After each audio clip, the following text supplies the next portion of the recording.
আলোর প্রতিফলন চ্যাপ্টারের দ্বিতীয় পর্বের ক্লাসে সবাইকে স্বাগত জানাচ্ছি। এ পর্বের ক্লাসে দেখো কি শেখাই, একটু মনোযোগী হও সবাই।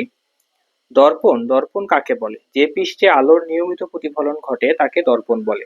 এই নিয়মিত প্রতিফলন কাকে বলে আমরা আগের ক্লাসে শিখছি। যে পৃষ্ঠেটায় কি করতে হবে, আলোর নিয়মিত প্রতিফলন করতে হবে, তখন তাকে আমরা বলবো হচ্ছে দর্পণ। নিয়মিত প্রতিফলন ছাড়া তাকে আমরা দর্পণ বলতে পারবো না। এখন এই দর্পণের প্রকারভেদ।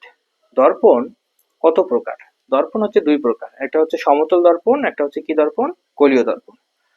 সমতল পৃষ্ঠে যদি আলোর নিয়মিত প্রতিফলন ঘটে তখন আমরা তাকে বলবো সমতল দর্পণ। সমতল পৃষ্ঠে আলোর কি করতে হবে? নিয়মিত প্রতিফলন করতে হবে, তখন তাকে আমরা বলবো সমতল দর্পণ। আর গোলীয় পৃষ্ঠে যদি আলোর নিয়মিত প্রতিফলন ঘটে তখন আমরা বলবো গোলীয় দর্পণ। এখন এই গোলীয় দর্পণ আবার দুই প্রকার, উত্তল দর্পণ এবং হচ্ছে অবতল দর্পণ।